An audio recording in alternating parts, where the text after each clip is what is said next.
MS news ప్రేక్షకులకు నమస్తే. నేను మీ మండల సంజీవ.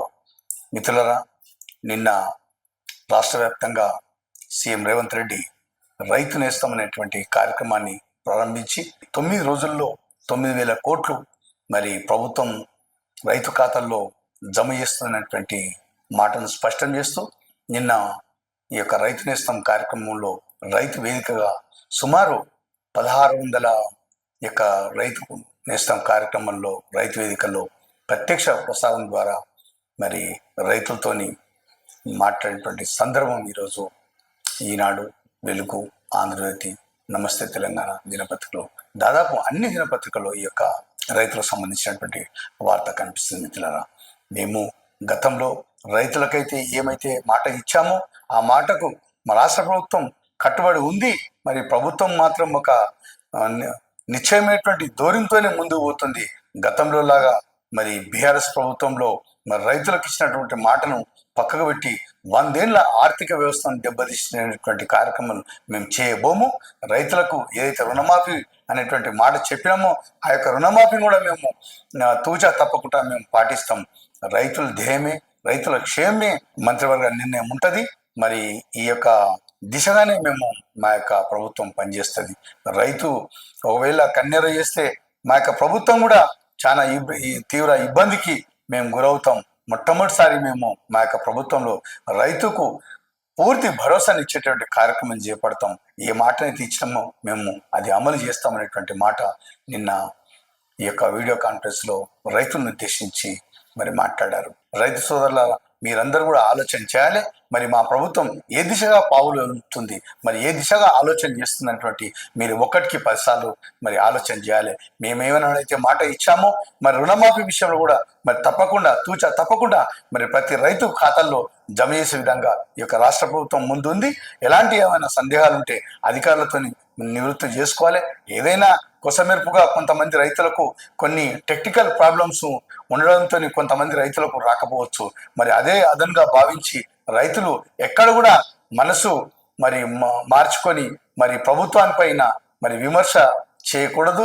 దయచేసి ఇందులో ఆలోచన చేయాలనేటువంటిది మరి రేవంత్ రెడ్డి యొక్క ప్రసంగంలో ఒక రైతులను ఉద్దేశించి ప్రేమ, అభిమానం, ఆప్యాయతతో కూడినటువంటి ఆయన యొక్క ప్రసంగంలోని మాటలను చూస్తే అర్థమవుతుంది. మిత్రులారా, ఈరోజు దాదాపు అన్ని పత్రికల్లో ఈ యొక్క జనగణనకు సంబంధించినటువంటి వార్త మనం కనిపిస్తుంది. మిత్రులారా, అదేవిధంగా గతంలో మరి కులగణనని కూడా చెప్పి మాట ఇచ్చింది. మరి ప్రస్తుతం ఆ మాట లేదు అనేటువంటి విమర్శకు మేము గతంలోనే ప్రకటించినాము. కులగణన కూడా ఉంటుంది ఈ యొక్క ప్రకటనలు అని చెప్పేసి మరి కేంద్ర హోంశాఖ ప్రకటనలో ఉందని చెప్పేసి స్పష్టం చేస్తూ ఒక వార్త కనిపిస్తుంది. ఇట్లా ప్రధాన పత్రికలలో మెడికల్ కాలేజీలకు సంబంధించినటువంటి సౌకర్యాలపైన సీనియర్ ఐఏఎస్ అధికారులతోని సీఎం రేవంత్ రెడ్డి ఒక రివ్యూను ఏర్పాటు చేసి మరి విద్యార్థులు కలిగేటువంటి సౌకర్యాలు మరి అసౌకర్యాలు కాలేజీలు మరి ఇంత ముందు సమర్పించినటువంటి నివేదికల ప్రకారం ఉన్నాయా లేవా, విద్యార్థులకు మరి ఏమాత్రం కూడా అసౌకర్యాలు ఉండొద్దు అనేటువంటి విషయం స్పష్టం చేస్తూ మరి మాట్లాడినటువంటి న్యూస్ కూడా ఈరోజు పత్రికల్లో దాదాపు కనిపించింది. ప్రధానమైనటువంటి పత్రికల్లో దాదాపు పొంగులేటికి తలంటూ అనేటువంటి శీర్షికలతోని మరి కొన్ని పత్రికలు మా యొక్క అంశం తమరెలా మాట్లాడతారని చెప్పేసి పిసిసి చీఫ్ మహేష్ గౌడ్, పొంగులేటి శ్రీనివాసరెడ్డి నిన్న స్థానిక ఎన్నికల ప్రకటన పైన మరి వచ్చే నెలలో ఎన్నికలైనటువంటి ప్రకటన మీరు ఎలా చేస్తారు, మంత్రిమండలిలో తీసుకునేటువంటి విషయం మరి మీరు ఎలా మాట్లాడతారని చెప్పేసి ఈ విషయం పైన అన్ని పత్రికలు దాదాపు ప్రధానాంశంగా పేర్కొంటూ వార్తలు కనిపిస్తున్నాయి ఈరోజు. ఎందుకంటే బీసీ రిజర్వేషన్ సంబంధించి 42% మరి ఈ యొక్క సభలో ప్రవేశపెట్టి మరి అమలు చేస్తామని చెప్పేసి కాంగ్రెస్ ప్రభుత్వం ఒక కట్టుబాటుతో ఉన్న ఈ నేపథ్యంలో మంత్రివర్గంలో మరి నిర్ణయం తీసుకోకుండా తమరు ఏకపక్షంగా మరి ఈ యొక్క ప్రకటన చేయడం పైన పిసిసి చీఫ్ మరి ఇద్దరి మధ్యలో ఒక విధమైనటువంటి విభేద స్థాయిలో ఉన్నటువంటి మాటను మాట్లాడుతూ ప్రస్తావిస్తూ ఆ దిశగా మరి పొంగులేటి శ్రీనివాసరెడ్డి చేసిన ప్రకటన పైన పిసిసి మాట్లాడినటువంటి వార్త స్పష్టంగా కనిపిస్తుంది. కాజాగూడలో సుమారు 27 ఎకరాల ప్రభుత్వ భూమిలో కబ్జా గురైంది. మరి మేము ఈ యొక్క హైడ్రాకు కమిషనర్ గారికి ఫిర్యాదు చేసినా కూడా లాభం లేదంటూ మరి హైకోర్టులో పిల్ దాఖలు చేసినటువంటి 4 ఎమ్మెల్యేలటువంటి వార్త కూడా మరి ఈరోజు ప్రధాన అన్ని పత్రికల్లో దాదాపు కనిపిస్తుంది. మరి కాంగ్రెస్ ఎమ్మెల్యేలే మరి కాంగ్రెస్ ప్రభుత్వం పైనే మరి ఈ దిశగా మరి మాట్లాడుతున్నటువంటి ఈ యొక్క వార్త పట్ల చాలా మందిలో ఒక ఆశ్చర్యం వ్యక్తం చేస్తూ కూడా మరి విశ్లేషకులు భావిస్తున్నారు. మిత్రులారా, ఫార్ములా ఈ కార్ రేస్ లో మరి నిన్న విచారణకు హాజరైనటువంటి కేటీఆర్ తెలంగాణ భవన్ నుంచి వెళ్తున్నప్పుడు మరి వచ్చిన తర్వాత కూడా కార్యకర్తలను నాయకులను ఉద్దేశించి మాట్లాడి మరి కాంగ్రెస్ ప్రభుత్వం కేవలం కక్ష సాధింపు చర్యగానే మరి ఆ యొక్క దిశగానే అడుగులేస్తుంది. మేము జైళ్లకు వెళ్ళినా కూడా మేము ఏం వెనకంజ వేసే ప్రసక్తి లేదు, మనం జైల్లో పెట్టినా కూడా పెట్టండి, మీ ఇష్టం వచ్చినట్టు మీరు ఏమైనా చర్యలు తీసుకోండి, మేము మాత్రం నిజాయితీ తప్పకుండా మేము ఉన్నామని చెప్పేసి కేటీఆర్ ఒక భావోద్వేగంతో మాట్లాడినటువంటి ఒక వార్త కూడా మరి అన్ని దినపత్రికల్లో దాదాపు కనిపిస్తుంది. మిత్రులారా, నిన్న జరిగినటువంటి ప్రజా దర్బార్లో మేడ్చల్ జిల్లా కలెక్టర్కు అందినటువంటి 89 దరఖాస్తులను మరి పరిశీలించి ఆ యొక్క వివిధ శాఖలకు సంబంధించినటువంటి అధికారులను ఎక్కడా జాప్యం లేకుండా మరి సత్వరంగా వీలైనంత త్వరగానే ఈ యొక్క పరిష్కారం చేయాలి, మరి ఎవరు కూడా మరి ఫిర్యాదులను ఆలస్యం చేయదు అనేటువంటి మేడ్చల్ జిల్లా కలెక్టర్ మణి చౌదరి మరి యొక్క అధికారులతో నిన్న ఏర్పాటు చేసినటువంటి ప్రజా దర్బార్లో మరి చెప్పినటువంటి వార్త ఒకటి ఈరోజు మనం చూస్తున్నాం. మిత్రులారా, ఈరోజు ఈనాడులో ఉన్నటువంటి ప్రధాన అంశాలు ఒకసారి చూద్దాం. రైతు పెట్టుబడికి 2 రావాలి, అప్పుడే 10 ఏళ్లలో $1 ట్రిలియన్ ఆర్థిక వ్యవస్థ సాధ్యం. 9 రోజుల్లో అన్నదాతల్లో ఖాతాల్లో 9,000 కోట్ల రైతు భరోసా నిధులు జమ చేస్తాం. గత ప్రభుత్వానికి ఇది ఆర్థిక విధ్వంసం. ముఖ్యమంత్రి రేవంత్ రెడ్డి రైతు నేస్తం కార్యక్రమంలో బటన్ నొక్కి భరోసా నిధులను విడుదల చేసిన సీఎం అనేటువంటి వార్త మనం ఈనాడు చూస్తున్నాం.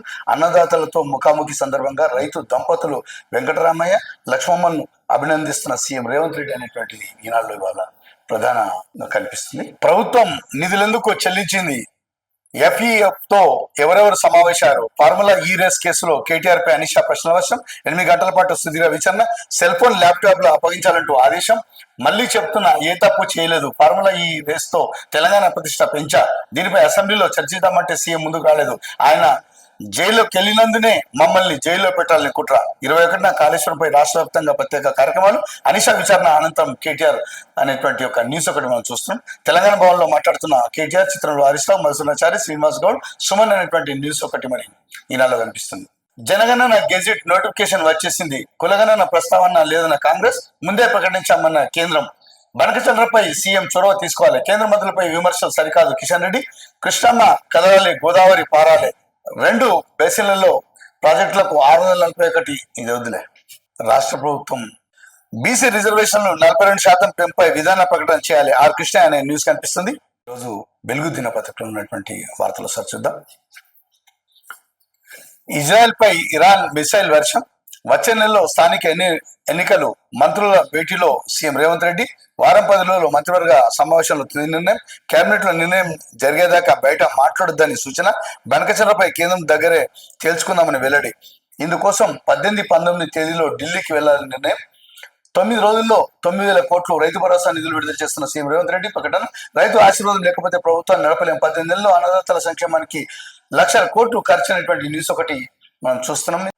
మెడికల్ కాలేజీలో వసతుల కోసం అధికారులతో కమిటీ, 3 ఏళ్లలో పూర్తి స్థాయి సవలతులు, హాస్పిటల్లో టైమింగ్ పర్యవేక్షణకు యాప్, నర్సింగ్ కాలేజీలో ఆప్షనల్ సబ్జెక్ట్ గా జపనీస్ సమీక్షా సమావేశంలో సీఎం రేవంత్ రెడ్డి వెల్లడి అనేటువంటి న్యూస్ కనిపిస్తుంది.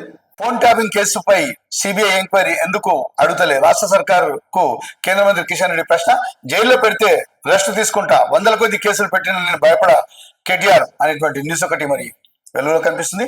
గచ్చిబౌలి ప్రభుత్వ భూముల్లో అక్రమ నిర్మాణాలపై 4 ఎమ్మెల్యేల పిల్, హైకోర్టును ఆశ్రయించిన అనిరుద్ధ్ రెడ్డి, ఎన్ఎం మురళీ నాయక్, రాజేష్ రెడ్డి. వినతి పత్రం ఇచ్చిన ఆఫీసర్లు స్పందించట్లేదు, ఆక్రమించిన వారిపై చర్యలకు ఆదేశించాలని వినతి అనేటువంటి న్యూస్ ఒకటి. జనగణనపై గెజిట్ నోటిఫికేషన్ రిలీజ్ చేసిన హోంశాఖ మంత్రిత్వ శాఖ అనేటువంటి న్యూస్ ఒకటి కనిపిస్తుంది. నిన్న జరిగినటువంటి రైతు నేస్తం అనే కార్యక్రమం పైన మంత్రివర్గంలో ఉన్నటువంటి అందరి మంత్రుల యొక్క ఫోటో ఒకటి చూద్దాం.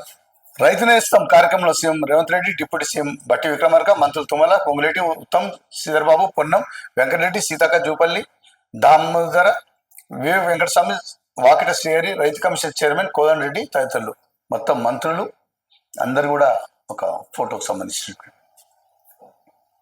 ఖమ్మం వాళ్ళు తెలివైనోళ్ళు, జిల్లా రైతులను మంచిగా చూసుకోండి. సీఎం రేవంత్ రెడ్డి కీలక శాఖలన్నీ ఖమ్మం మంత్రుల వద్దే ఉన్నాయని వెల్లడి. వీడియో కాన్ఫరెన్స్ లో ఆదర్శ రైతులతో సీఎం సరదా సంభాషణ. వీడియో కాన్ఫరెన్స్ లో ద్వారా ముఖ్యమంత్రి రేవంత్ రెడ్డితో మాట్లాడుతున్న రైతు రామకృష్ణ అనేటువంటి న్యూస్ కనిపిస్తుంది. రైతు భరోసా నిధులు రిలీజ్. తొలి రోజు 2 ఎకరాల వరకు పెట్టుబడి సాయం. రైతులకు వానాకాలం పెట్టుబడి సాయం కింద రాష్ట్ర ప్రభుత్వం రైతు భరోసా నిధులను విడుదల చేసింది. 2 ఎకరాల వరకు భూమి ఉన్న రైతుల ఖాతాలో సోమవారం పెట్టుబడి పైసలు పడ్డాయి. ఒక్క రోజులోనే 41.25 లక్షల మంది రైతుల ఖాతాల్లో 2349.83 కోట్లు ప్రభుత్వం జమ చేసింది అనే న్యూస్ ఒకటి కనిపిస్తుంది. కేబినెట్ లో చర్చించాల్సిన విషయాలను బయట ఎట్లా మాట్లాడతారు? Question mark. లోకల్ బాడీ ఎన్నికలపై మీరు మాట్లాడమింది. మంత్రి పొంగులేటి తీరుపై PCC chief Mahesh Goud serious అనేటువంటి న్యూస్ ఒకటి కనిపిస్తుంది. ఆగిన డబుల్ బెడ్రూమ్ ఇల్లు కట్టుకోండి, 5 లక్షలు ఇస్తాం. సిసి రోడ్ల నిర్మాణానికి శంకుస్థాపన చేస్తున్న పొంగులేటి శ్రీనివాసరెడ్డి అనే న్యూస్ ఒకటి కనిపిస్తుంది. జైలుకి వెళ్లాలని కేటీఆర్ తాతాలాడుతున్నారు. పొగరుగా మాట్లాడుతూ రేవంత్ను రెచ్చగొడుతున్నారు. మంత్రి సీతక్క. కవిత జైలుకు పోయి వచ్చినాక బీసీ ఎజెండా ఎత్తుకున్నది.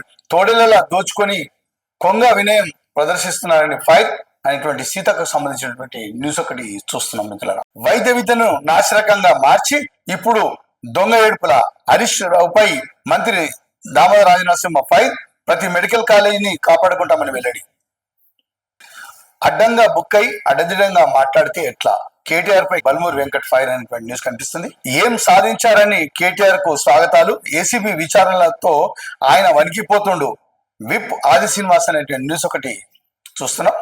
ఎన్నికల కోడ్ ఉండగా ఏ హోదాలో ఆదేశాలు ఇచ్చారు? ఫార్ములా ఈ రేసు కేసులో కేటీఆర్ ను విచారించిన ఏసీబీ అనేటువంటి న్యూస్ కూడా చూస్తున్నాం. పశు సంవర్ధక శాఖ మంత్రిగా వాకిటి శ్రీహరి బాధ్యతలు న్యూస్ కనిపిస్తుంది. పర్యాటక రంగ అభివృద్ధికి కృషి చేస్తా టీడీసీ ఎండిగా వల్లూరి క్రాంతి బాధ్యతలు అనేటువంటి న్యూస్ ఒకటి కనిపిస్తుంది. గోదావరి పుష్కరాల నిధుల్లో రాష్ట్రానికి అన్యాయం. కేంద్ర మంత్రిగా కిషన్ రెడ్డి నిధులు తేకపోవడం బాధాకరం. మంత్రి కొండ సురేఖ న్యూస్ ఒకటి కనిపిస్తుంది. ఇంటర్ సప్లిమెంటరీ పరీక్ష ఫలితాలు రిలీజ్ అనేటువంటి న్యూస్ ఒకటి చూస్తున్నాం. బండి సంజయ్కి హైకోర్టులో ఊరట అనే న్యూస్ ఒకటి. బీసీ రిజర్వేషన్లను పెంచాకే ఎన్నికలకు వెళ్లాలనేటువంటి న్యూస్ ఒకటి చూస్తున్నాం. స్కూల్ ఎడ్యుకేషన్ డైరెక్టర్ గా నవీన్ బాధ్యతల స్వీకరణ అనే న్యూస్ కూడా కనిపిస్తుంది. ఇక మీరు మారరా? సివిల్ వివాదాల్లో జోక్యం ఎందుకు? పోలీసులపై హైకోర్టు ఆగ్రహం. సివిల్ వివాదాల్లో జోక్యం చేసుకోవద్దని ఎన్నిసార్లు చెప్పినా మీరు మారరా అంటూ పోలీసులపై హైకోర్టు ఆగ్రహం వ్యక్తం చేసింది. సివిల్ కోర్టులో వివాదం ఉంటే మీకెందుకు జోక్యం చేసుకుంటారు? చట్టం చెప్పిన విధులు కాకుండా అన్ని మీరే చేస్తారా?